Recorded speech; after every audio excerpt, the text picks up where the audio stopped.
Students, देखो बेटा, हमने अपना सेल वाला जो चैप्टर था वो स्टार्ट कर रखा था। सेल के चैप्टर में मैंने आपको इसका जनरल इंट्रोडक्शन बताया है, जिसमें कि साइंटिस्ट के नेम है, माइक्रोस्कोप के बारे में है, यूनिसेलुलर, मल्टी सेलुलर है, प्रोकैरियोटिक, यूकैरियोटिक है, और plant cell and animal cell के बारे में है। अब हम बात करते हैं कि सबसे पहले what is cell made up of, cell किस किस से बनी होती है, and what is structural organisation of a cell की सेल के अंदर कौन कौन से स्ट्रक्चर्स प्रेजेंट होती है। Structure of a typical cell consist of 3 major component. एक सेल में 3 मेजर कंपोनेंट होते हैं।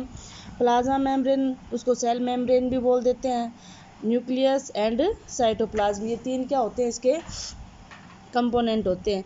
Nucleus and cytoplasm together constitute protoplasm. Nucleus और साइटोप्लाज्म दोनों मिलकर जो स्ट्रक्चर बनाते हैं उसको क्या बोल देते हैं, उसको बोलते हैं प्रोटोप्लाज्म।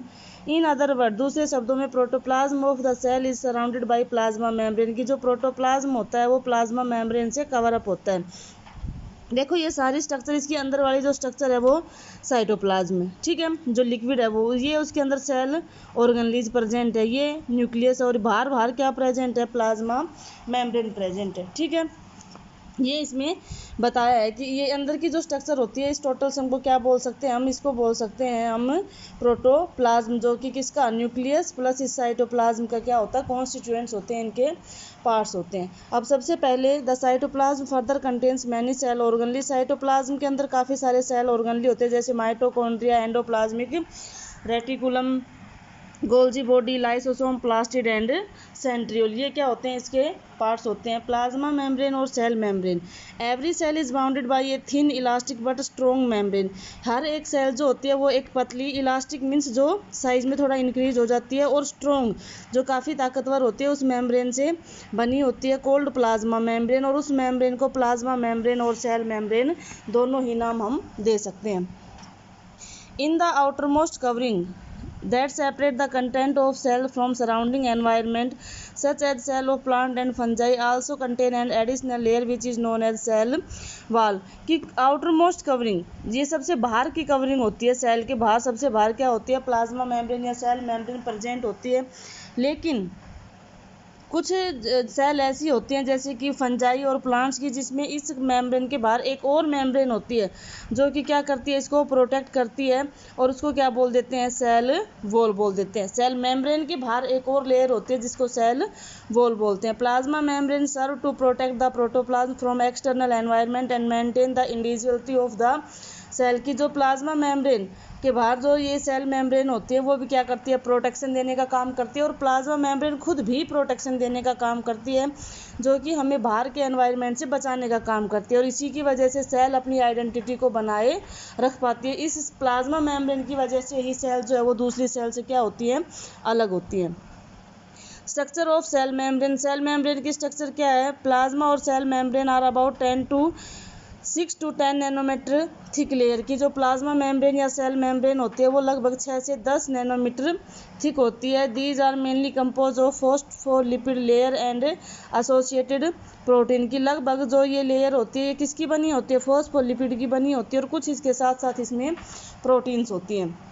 ये एक सिंप्लीफाई स्ट्रक्चर दे रखी है किसी भी सेल मेम्ब्रेन की। ये इसके अंदर लिपिड्स प्रेजेंट होते हैं, जो इसके अंदर ये हेड है और ये वाला पोर्शन टेल है, ये बीच बीच में प्रोटीन प्रेजेंट होती है। जो अंदर जो प्रोटीन होती है उनको क्या बोलते हैं, इंट्रिंसिक, और जो बाहर की साइड होती है उनको एक्सट्रिंसिक बोल देते हैं। जैसे ये रही इंट्रिंसिक, ये एक्सट्रिंसिक, ये फॉस्फोलिपिड जिसमें ये हेड रीजन है और ये इसका टेल रीजन है, ठीक है।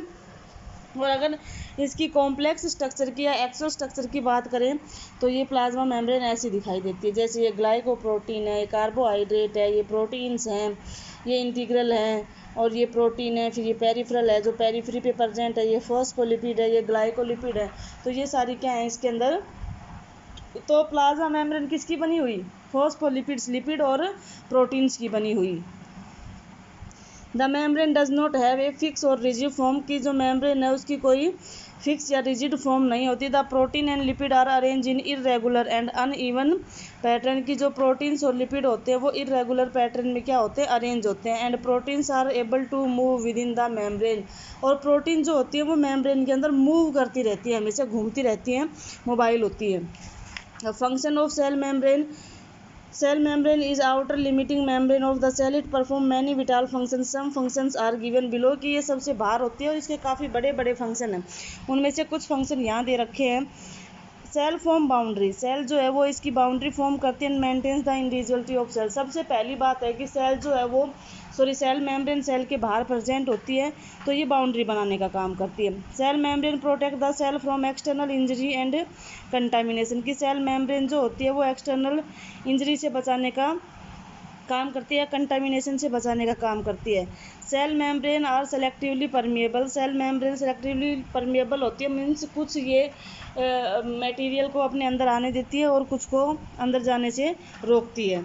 It the intake of material is known as endocytosis, endo means अंदर, कि जब किसी मटेरियल को ले लेती है तो उसको एंडोसाइटोसिस बोलते हैं। This is also a very important function of cell membrane, जो ये भी क्या है, एक सेल का एक बहुत ही इंपॉर्टेंट फंक्शन है। The intake in solid form is called phagocytosis, while intake in liquid form is known as पिनेकोसाइटोसिस।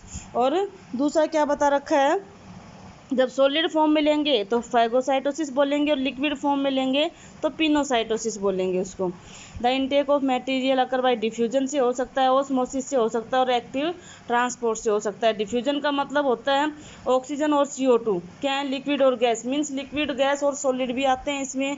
अगर इनका हाई कंसनट्रेशन से लो कंसनट्रेशन की साइड मूवमेंट हो तो उसको क्या बोल देते हैं, डिफ्यूजन। केवल वाटर के जो मॉलिक्यूल्स होती है उनकी जो मूवमेंट होती है उसको ऑस्मोसिस से पढ़ते हैं।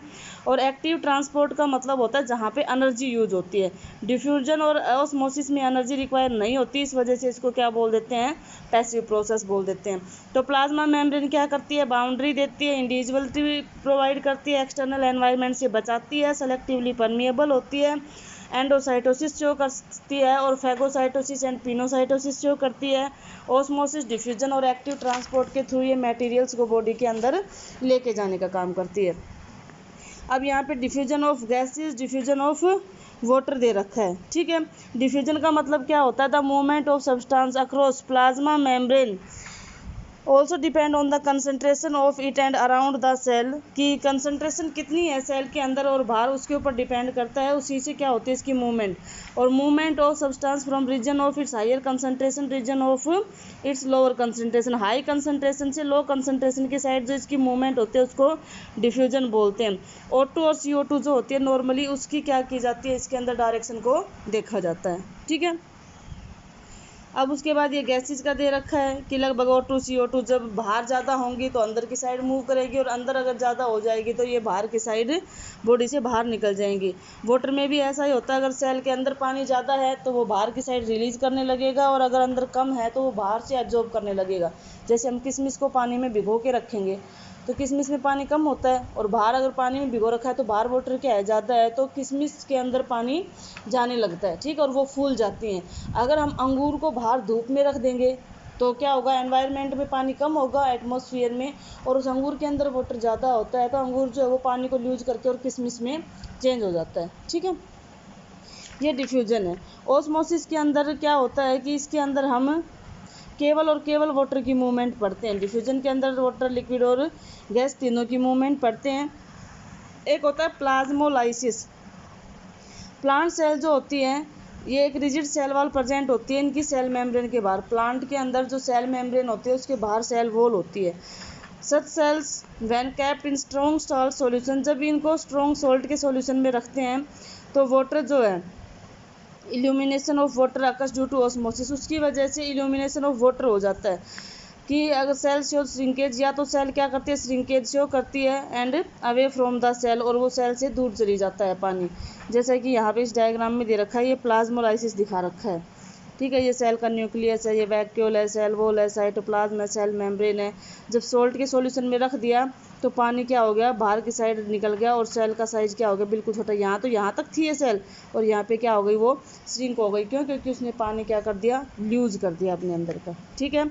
आज बेटा आप इतना ही करना, इन एक्टिविटीज़ को थोड़ा सा पढ़ के देख लेना जो शुरू में दे रखे हैं ये, और इस प्लाज्मा मेम्ब्रेन का ये डायग्राम जो है इसको नोटबुक में बना लेना, इसके फंक्शन लिख लेना, और एनिमल सेल और प्लांट सेल के डायग्राम आपने पहले बना ही लिए होंगे, ठीक है। Thank you, have a nice day.